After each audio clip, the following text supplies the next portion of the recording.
Hello friends, स्वागत है आपका करियर कनेक्ट्स नर्सिंग में। मैं शीतल आज आपके लिए लेके आई हूँ एक बहुत ही रिक्वायर्ड वीडियो जो कि है हमारी एएनएम साथियों के लिए। जी हाँ, ये जो हमारा आज वीडियो होने वाला है ये होने वाला है एएनएम की वैकेंसीज़ के बारे में, किस किस ने फॉर्म फिल किया था, जिनको लेकर आपके बहुत सारे डाउट थे वो भी, और एग्ज़ाम का पैटर्न कैसा था या कैसा रहा, मॉडरेट, हाई या लो।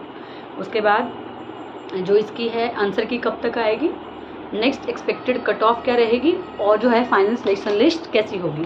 तो आज हम इस वीडियो में इन्हीं सब बातों के बारे में बात करेंगे। तो चलिए दोस्तों शुरू करते हैं हमारा आज का ये वीडियो। तो देखिए, सबसे पहले जो हम बात कर लेते हैं 816/24 जो ये पोस्ट कोड आया था, ये 2024 में वैकेंसी आई थी। इसमें लगभग 152 यानी कि 152 वैकेंसीज़ थी ऑक्सिलरी नर्स मिडवाइफ्स की। तो ये जो वैकेंसीज़ थी ये 2024 में ही इसके फॉर्म फिल कर दिए थे, और जो इसमें वैकेंसीज़ थी वो एमसीडी की तरफ से और एनडीएमसी की तरफ से आई थी। तो बहुत सारे बच्चों का जो है डाउट था इस चीज़ से रिलेटेड कि इस फॉर्म को फिल करते हुए जो है ऑक्सिलरी नर्स मिडवाइफ का ही सिर्फ फॉर्म फिल हुआ है या जीएनएम बीएससी का भी हुआ है। तो देखिए, वैसे तो फॉर्म बहुत पहले भरे जा चुके हैं, लेकिन हम इस आपकी फिर भी इस जो है क्वायरी का आंसर दे देते हैं। देखिए, जो एमसीडी की वैकेंसी थी उसमें ऑक्सिलरी नर्स ऑब्लिक मिडवाइफ लिखा हुआ था, तो जिसमें आप जो है रजिस्टर्ड नर्स या मिडवाइफ मांगा हुआ था। तो एक जीएनएम और बीएससी रजिस्टर्ड नर्स या मिडवाइफ होता है, तो वो भी फिल कर पाए होंगे। लेकिन जो सिर्फ एनडीएमसी की वैकेंसी थी वो सिर्फ ऑक्सिलरी नर्स मिडवाइफ मांगा हुआ था, इसमें उन्होंने डिप्लोमा सिर्फ एएनएम का मांगा हुआ था। तो सिलेक्शन भी इसी के आधार पे होगा। जो बच्चे एमसीडी में सिलेक्शन हो जाएंगे वो शायद जीएनएम बीएससी उनमें से कोई ना कोई हो सकता है, लेकिन जो एनडीएमसी में जाएंगे वो सिर्फ एएनएम से जाएंगे। तो मैं मानती हूँ कि यहाँ तक जो है आपका इस बारे में जो है डाउट क्लियर हो गया होगा। फिर जो है आपके एग्ज़ाम के बारे में बात कर लेते हैं। एग्ज़ाम जो है आपका हो गया है, 11 से 14 तक जो है आपके एग्ज़ाम हुए हैं अभी इसी मंथ। तो एग्ज़ाम के बारे में मेरी बहुत सारे बच्चों से बात हुई है, और जैसा उन्होंने मुझे आउटपुट दिया है तो उसी के अकॉर्डिंगली मैं बताती हूँ कि ये बच्चे बता रहे हैं सबके अकॉर्डिंगली एक मीडियम स्ट्रेन का एग्ज़ाम था, ना कि बहुत ज़्यादा हाई, ना कि बहुत ज़्यादा लो। इसमें सेम वही बात है, अगर आप बहुत ज़्यादा अच्छी तैयारी करके गए हैं तो शायद आपको एक लो लेवल का एग्ज़ाम लगा होगा, या हो सकता है जीएनएम बीएससी वाले बच्चों को ये थोड़ा सा लो लेवल का लगा होगा। जो बच्चे एएनएम की हैं और एएनएम की ठीक से पढ़ाई करके गए हैं उनको ये मॉडरेट एग्ज़ाम लगा होगा, और जो बच्चे बिल्कुल पढ़ाई नहीं करके गए हैं तो उनको ये एग्ज़ाम जो है हाई लेवल का रहा होगा। तो देखिए, इसमें जो है मैंने बच्चों से बात करी थी तो उन्होंने, बहुत सारे बच्चों ने ये बताया कि मैंने पूछा था कि किस चीज़ से ज़्यादा रिगार्डिंग क्वेश्चन पूछे गए। तो जैसा कि एएनएम का काम होता है, यानी कि जो नर्सिंग में जो पार्ट आया था वो लगभग वैक्सीनेशन से, ओबीजी से, ऑब्स्टेट्रिक एंड गायनेकोलॉजी से, मतलब कम्युनिटी हेल्थ नर्सिंग से, पीडियाट्रिक हेल्थ नर्सिंग से, या जो नेशनल हेल्थ प्रोग्राम्स है उससे रिलेटेड जो है ज़्यादातर जो नर्सिंग का पार्ट है वो आया था। नॉन नर्सिंग जैसा कि डीएसएसबी देता है बहुत ही ईजी रहती है वैसे तो, लेकिन थोड़ा सा जो है मैथ्स में जो है क्राइटेरिया ख़राब हो जाता है मेडिकल फील्ड वालों का। तो बाकी रीजनिंग, हिंदी, इंग्लिश वगैरह कर लेता है आदमी। और जीके तो ये है, डिपेंड करता है कि अगर आप डेली रूटीन में जीके पढ़ते हैं तो इजी है, वरना 4 दिन या 1 महीना पहले एक जीके की तैयारी करना थोड़ा मुश्किल हो जाता है। तो अकॉर्डिंगली आपने क्वेश्चन अटैम्प्ट किए होंगे। अब देख लेते हैं कि कितने क्वेश्चन अटैम्प्ट करना आपके लिए सेफ़ रहा है। तो देखिए, जिन लोगों ने लगभग 150 के आसपास क्वेश्चन किए हैं, 150 अराउंड, मतलब इससे ज़्यादा भी हो सकते हैं, 10 या 15, इतने अराउंड जो है क्वेश्चन किए हैं वो सेफ़ है। मतलब मैं मानती हूँ अगर आपने नेगेटिव कंट्रोल करी हो, ऐसा नहीं है कि आप 200 के 200 लगा के आ गए, लेकिन जो 200 के 200 क्वेश्चंस करके आते हैं उनके साथ बड़ा धोखेबाजी हो जाती है एग्ज़ाम के बाद। वो जो है नेगेटिव मार्किंग में एक्स्ट्रा जो है मार्क्स कटवा देते हैं। ठीक है, मान लीजिए 200 क्वेश्चन आप कराए, 50 आपके गलत, 50 गए, 150 पे आप चांस ले रहे हो, आपके 1.3 मार्क्स के हिसाब से, 2.5 के हिसाब से एक क्वेश्चन पे 1.25 मार्क्स चले गए, तो आप 25 और काट लीजिए, तो देखिए आप कितने नीचे आ गए, है ना। तो इसी हिसाब से, और 50 गलत होते नहीं हैं, गलत ज़्यादा होते हैं।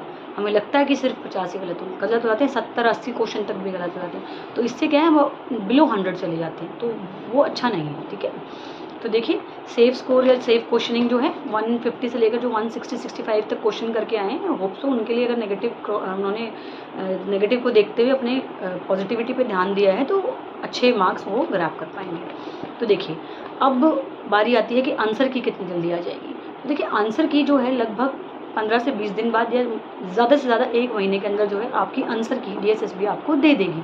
लेकिन होता क्या है कि नर्सिंग के तो आपको फिर भी क्वेश्चन याद रह जाते हैं, नॉन नर्सिंग के आपको क्वेश्चन याद नहीं रहते। तो इससे क्या है, आंसर की आने का कुछ ज़्यादा फ़ायदा नहीं है। जो पहले से पहले एग्ज़ाम यानी कि 2014 या 15 के जो एग्ज़ाम हुए थे तब तक जो है DSSB आपको क्वेश्चन पेपर देता था, मतलब आपका OMR शीट पे एग्ज़ाम होता था, तो आपके पास प्रूफ होता था और आप आंसर की से मैच करके अपना थोड़ा बहुत जो है स्कोर निकाल लेते थे। लेकिन अब 2020 की वैकेंसी में और अब 2024 वाली वैकेंसी में भी इन्होंने सिर्फ ऑनलाइन मोड पे ही एग्जामिनेशंस कराए हैं, तो जो है बाद में आंसर की को निकाल पाना और मैचअप करना बड़ा मुश्किल है। हो सकता है कि कोई होशियार बच्चा जिसको बहुत अच्छे से क्वेश्चन याद है वो निकाल पाए, वरना अगर कोई बच्चा अगर बोलता है तो मेरे को लगता है वो डाउटफुल है।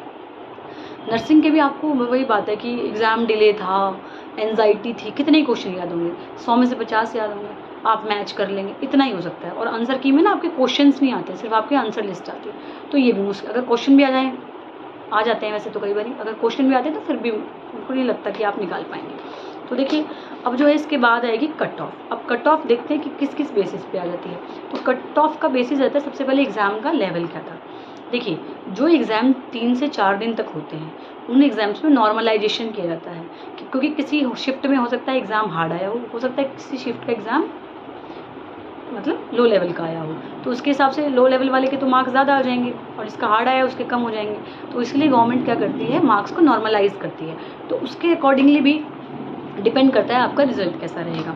अगर आपने अच्छे स्कोर किए होंगे तो आपके हो सकता है 4-5 नंबर कट जाएँ, अगर आपने लो स्कोरर हो तो हो सकता है आपके 4-5 नंबर बढ़ जाएँ।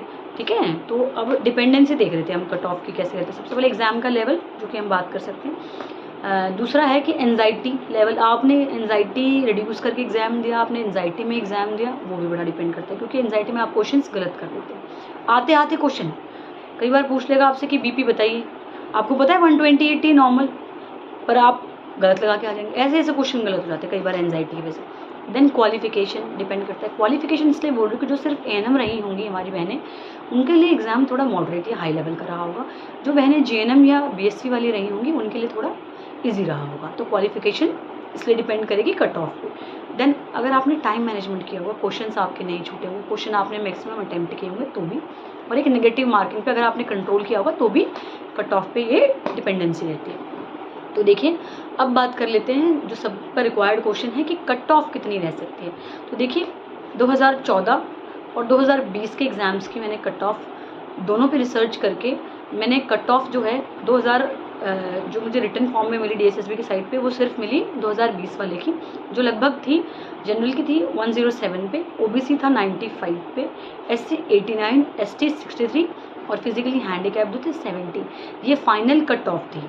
ठीक है, यानी कि ये बिल्कुल क्लोजिंग डेट की कट ऑफ थी जिसमें सेकेंड लिस्ट और थर्ड लिस्ट इंक्लूडेड थी। ठीक है, तो फर्स्ट लिस्ट जो है उसके अकॉर्डिंगली अगर देखा जाए तो इस बार जो आपकी एक्सपेक्टेड कट ऑफ जा सकती है वो UR की लगभग हो सकती है 105 से 112 के बीच में, OBC हो सकती है 90 to 98 के बीच में, SC हो सकता है 86 to 92, ST हो सकता है 62 to 68 और फिजिकली हैंडीकैप्ड हो सकते हैं 68 to 75। तो देखिए ऐसा नहीं है कि हमारी ये जो कट ऑफ है बिल्कुल अप टू डेट है। देखिए मैंने लास्ट जितनी 2 कट ऑफ गई हैं उसी के अकॉर्डिंगली ये निकाला है, या फिर आपने एग्ज़ाम का जैसे बताया है मेरे फ्रेंड्स वगैरह ने। तो देखिए इसमें मैंने +2 या +1 मतलब +2 -2 का मार्जिन रखा है, तो हो सकता है इसके आसपास रहे। लेकिन अगर आप सोच रहे हैं कि जनरल की 90 जाएगी या OBC की 50 जाएगी तो देखिए ऐसा नहीं होगा। ठीक है, हर एग्ज़ाम का एक लेवल है होता है और उसी लेवल के हिसाब से एग्ज़ाम को सेट किया जाता है कि बच्चे इतना तो बेसिकली कर लेंगे, इससे ऊपर में थोड़ा डाउट रहेगा और जो 10-20 क्वेश्चन होते हैं वो मोस्ट डाउटफुल होते हैं। तो उसी के अकॉर्डिंगली हमेशा जो जनरल की लिस्ट है वो 110, 11, 12 के आसपास रहती है। 109 से हम लगा सकते हैं, 108 से लगा सकते हैं। ठीक है, इसके अकॉर्डिंगली आप OBC SC के लगा लीजिएगा। तो हमारी जो ये है मुझे लगता है कि लगभग इसी के आसपास जो है कैटेगरी की जो है लिस्ट रहेगी। तो कोई और अन्य जानकारी आप ANM एग्ज़ाम से रिलेटेड चाहते हैं तो प्लीज़ हमें कमेंट सेक्शन में कमेंट कीजिए, हम उसके लिए भी आपके लिए वीडियो बनाएंगे और आपकी हेल्प करने की कोशिश करेंगे। हमारे चैनल को सब्सक्राइब कीजिए, हमारी वीडियो को लाइक एंड शेयर कीजिए। तो have a good day friends, thank you.